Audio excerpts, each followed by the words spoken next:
Alrighty, next is Tim Beachy. He's also with NOAA. And is it the Northwest Forest Science Center? Is that what that acronym is? Fisheries. Northwest Fisheries Science Center. Oh, well, you were talking about snags and wildlife, so you had me fooled. Switch it for today. We can switch it. So Tim's going to talk about variation in sources of wood and wood delivery. So once you get it so that it grows and it's ready to die, how does it actually get in the stream, right? So help me. Great. Welcome, Tim. This isn't you, is it? Is this you already? So this is also, this talk is based on the same, or information from the same working group that Michael and Tom and Gordy and I were part of. And this is pretty much a review of some relatively old literature now on how wood gets to streams and where it comes from. And most of it's probably 10 to 20 years old. Some of it's even a little older than that. So I'm going to just talk about two basic categories of variation in wood delivery to streams. The first one, I'm going to very briefly go through landscape scale variation in sources.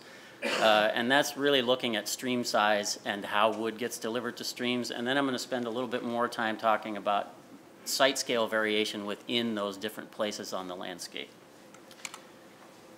So the landscape scale variation in sources, we can kind of generally think of it as three size classes of streams. There's the small streams that can deliver debris, or wood by debris flow, or if there aren't debris flows, it's just by tree fall, you know, whatever kind of mortality there is. It could be bank erosion, it could be wind throw, it could be any kind of mortality. Then we get into mid-sized streams, which are a little bit larger. In this case, I'm classifying them 15 to 25 meter bankful width, and I classify them there because that's the size at which they start to be able to erode their banks significantly, and more of the wood starts to come in through bank erosion. And then finally, large rivers, which are big enough to easily move across their floodplain, and they recruit a lot of their wood by channel migration. So that's the basic setup, and so I'll just go through a few maps and pictures of this. So here's the first one. This is for small streams. So this is the blue line here is the fish-bearing part of the stream.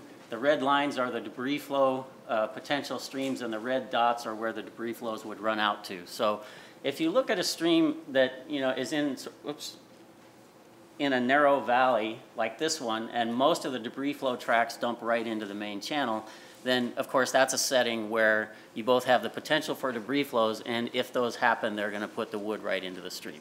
So in a case like that, looking at this little graph down here in the corner, this graph is based on some of Gordy Reeves' work. In this particular study, about 65% of the wood was coming from debris flows, and then the rest of it from tree fall, which is this green bar here, and this would be channel migration, the empty box over there. So these are fairly small channels.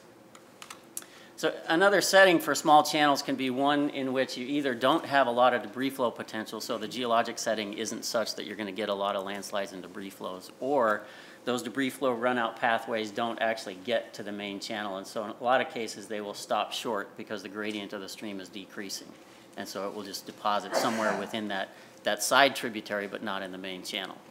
So if you're in a setting like that, much more of your wood is going to come from tree fall. So it's going to come from right in this near riparian zone, this green highlighted area here. And relatively little of it will come from debris flow, but because it's a small stream, it's still not producing a lot of wood by bank erosion. You get a tree here and there by undercutting the roots, but for the most part, you're not getting a lot of significant bank erosion.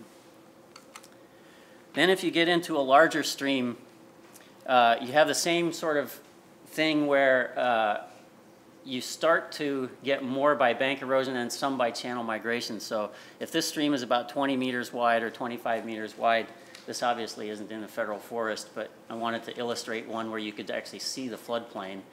It's large enough that it has a significant floodplain.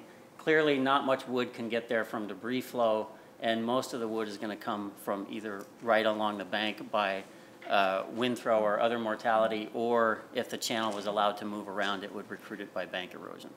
There actually are a lot of these size floodplains on federal forest lands, but it's a little harder to see the floodplain. I'll show you some of those later, though. And then finally, if you get to larger rivers, these are rivers that can easily move across their floodplain. So, the big examples would be like the Willamette, or this one is the Skagit. These are about 200 meters wide bankful width. They're very large rivers. And they recruit most of their wood by channel migration. So there's various age classes of forest across this floodplain. And as the channel moves around, either by meandering across the channel or by avulsion, it's recruiting big piles of wood from the riparian zone very quickly. And it's just eating through the floodplain and taking down pretty significant pieces of forest stands at one time, rather than just a tree here and there. So those are the three sort of basic classes going from small to large. Now, the basic outcome of this sort of landscape level view is that you kind of need to look at where you are in the network. Obviously, if you're in a part of the network where most of your wood is going to come from debris flow, you think about that a lot more in your management. If you're in a place where most of it comes from the floodplains, which would be here highlighted in yellow, then you would think about that in your management. So now I just wanted to go through and break this down a little bit more and talk about specific processes going on within each of these channels and how things vary either by species or by setting. So first I'll go through headwaters, then I'll go through a couple different kinds of what I'm calling fish-bearing streams here. These are the either moderate to large streams, mostly moderate-sized streams, and some of the small streams as well. And those I'm going to break down into non-floodplain and floodplain streams and talk about the processes that deliver wood for each of those. So source distance in headwaters. If you're along these channels that can deliver debris flows, they can come in one of two ways. They can come in through the normal free tree fall, which comes from within a site potential tree height, obviously, or they can come from within the debris flow scour zone. And so if you look at a picture like this one where a debris flow has gone through, if things were coming in by tree fall from up in here, you can see that, a large part of the trunk, the biggest part of it would be up here, and the relatively smaller part would end up in the stream. And then that might get transported down during a debris flow. If you run a debris flow through this thing, though, you take trunks and root wads and everything down. And so you can get a lot of large wood in a hurry delivered to a stream. It doesn't necessarily have the same function as a lot of wood delivered at various points along a stream network, but it does have a different set of functions in a stream once it gets there. If you look at steep channels without debris flows, again, you only have this tree fall within a site potential tree height. But one thing that's really important in these parts of the network is the sediment is usually stored by very large wood. The small wood isn't doing it. It takes pieces that are typically 1 meter in diameter or more to set up what they call these sediment wedges. And this is a picture of one on forest land in the Olympic Peninsula. And that stores, behind this here is a big wedge of sediment that you can't really see in this picture. But that takes very large wood. So when we're looking at source distances and sizes in headwaters, basically we're talking about mechanisms for delivering big pieces to the stream. So for the fish-bearing part of the network, we think of it, or I think of it anyway, as sort of these two simple categories. There's either non-floodplain channels in which the natural disturbance regime, typically in the Northwest, is fire. Sometimes it's wind throw. But the fire regimes tend to be somewhere in the high 100s to, up to low 300s of years return interval for a fire. Floodplain channels, these are channels like the large one I showed you where it can move across the floodplain and it creates this patchwork of different age classes of forest. And it creates that much differently, it looks a lot different from this because the disturbance interval is much shorter. So typically 10 to 90 year return interval between the time a stand gets established and the river comes back and erodes it again. So the disturbance regime here is much more rapid than this one. So this one you tend to get older forests and bigger trees, and this one you have a patchwork of different age classes. So on the non-floodplain channels, the site scale processes are basically bank erosion, wind throw, and other mortality. And the source distance and other characteristics of the wood delivery vary by species. So I'll go through 3 graphs here just indicating how things vary by species. So the first one is distance. And this is obviously a function of tree height. So if you're in an old growth forest, you can get wood from a very long ways away from the stream because the trees are much taller. Not very complicated. If you're in a mature conifer forest, they're obviously a little bit closer. And if you're in hardwood forests, they're even much closer yet. The hardwoods that I was used to working up in Washington State, the alders tend to top out around 100 feet. So, you can't get wood from very far away. Cottonwoods maybe 130, 140 feet. So still, for hardwood stands, much shorter distance from stream for recruiting wood than you would get either in a mature conifer forest or an old growth forest. The timing also varies by species. So the hardwood tends to grow much faster, and then the stands tend to die out after a certain period of time. And up in Washington, around 90 to 100 years, pretty much everything was dying off in an alder stand, and so you really wouldn't have any recruitment beyond that period. If cottonwood would be a little bit different. This is a curve developed for alder, and this is kind of a composite curve. There is field data that looks like this, and there's model data that looks like this as well. And what you see is that you get the peak of recruitment between 50 and 80 years about when the trees are large enough to have some function in the stream, and then it begins to decline fairly rapidly as the stand starts to die out. Conifer, because it's coming in later, in this case these are understory conifers that start to get big enough to recruit to the stream around 40, 50, 60 years.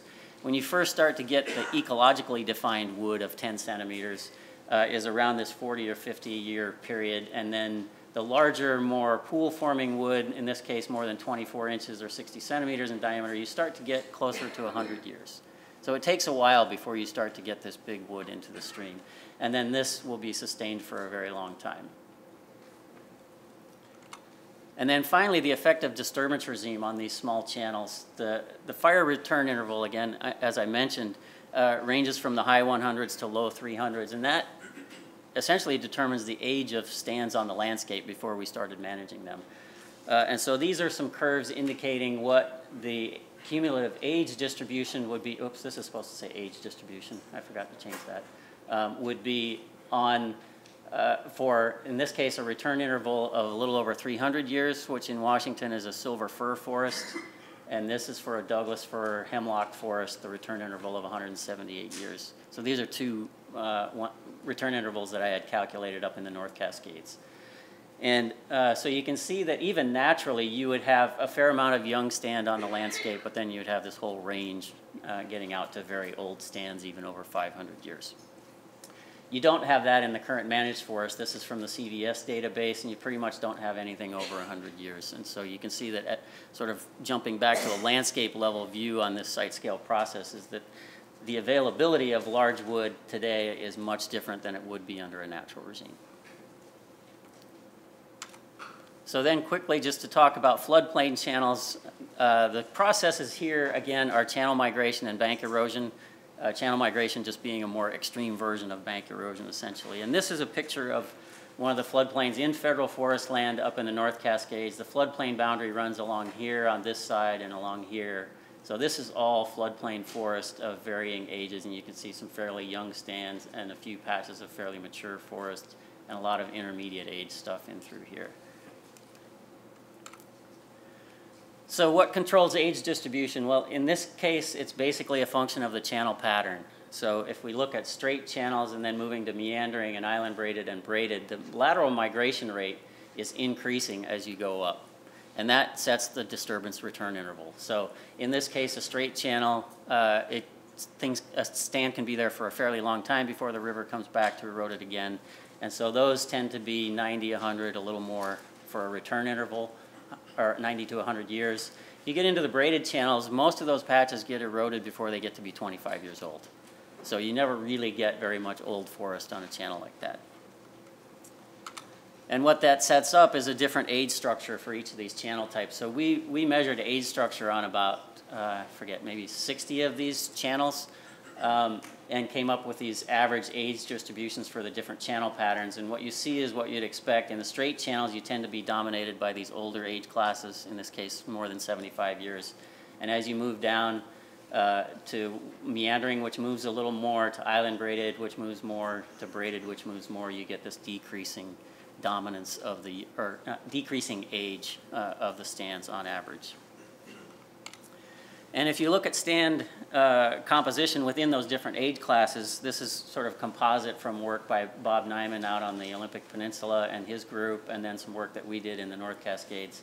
You see that this is really typical successional pattern that you would expect in riparian forests in the Northwest, that you start out with a lot of hardwoods, And then you start to get the conifers by, this 25 to 75 year age group. You start to see conifers coming in. And then when you get over 75 years, you really start to see the conifer move in, and by 200 years, you're conifer dominated. And so if you put those two together, and we did some modeling of this in a paper with Bob Nyman, you can sort of make predictions about what the species distribution would be on these different floodplain channel types. Nobody's ever measured that yet at that spatial scale, so I didn't put that in there because it was just model predictions. So summary points, I guess I'm early, but this is the last one. So one of the things that we thought a lot about when we were in the working group putting this together and having our fruitful discussions, was that the word? For some reason, the picture that popped in my mind was the food fight from Animal House when you said that. But we spent a lot of time thinking about how these different settings on the landscape, would be managed if you were thinking about wood, and how that would either benefit or possibly be a detriment to fish. And there's some fairly simple conclusions that you can make that aren't necessarily prescriptive, but for example, in the headwater channels, if you're thinking about wood delivery, there's a lot of headwater streams that don't have the potential to deliver wood to a stream and benefit fish. So if you're thinking about thinning for other organisms and you don't want to worry about a trade-off with salmon impacts, that's a really obvious place to do thinning, because you can thin for either a few large trees, and you're not thinking about wood recruitment at all, so there's no real effect on the fish, aside from the temperature effects, which we're not considering here. On the other hand, if you're on one of those channels that can deliver a debris flow, then you might be thinking, well, maybe we thin a little bit for some larger trees, but we want to make sure there's enough wood in that near stream zone so that if we do get a debris flow, it doesn't go down without wood in it. It's not as good to get a big pile of dirt in the stream as it is to get a big pile of dirt with a lot of wood in it. And then finally, second, on the non-floodplain channels, this is probably where, if they're fish bearing, it's where you're most sensitive to thinning, because you have the largest effect on wood recruitment. And so this is where a lot of the modeling work that Tom and Michael and others have been working on lately informs what kinds of things we can do to manage for certain stand characteristics and try and minimize the effects that we would have on a salmon stream, or at least on wood recruitment to a salmon stream. And then finally, the floodplain channels. I think, at least in certain settings, the Washington State Forest Practices rules, and I think maybe in the forest plan, I'm not sure the forest plan as much, but when you get into floodplain channels, people have realized that there's this zone that we call the channel migration zone, where the channel moves around a lot and restructures things, and it's really difficult to predict what's going to happen there, and to sort of understand how you might manage that for any sort of environmental benefit, let alone just getting wood out of it. And so a common management strategy that's sort of coming around, or has come around in the last decade or so, is just to sort of leave that zone alone and start your riparian management at the edge of that floodplain or at the edge of the channel migration zone. So that's all I had. Thank you.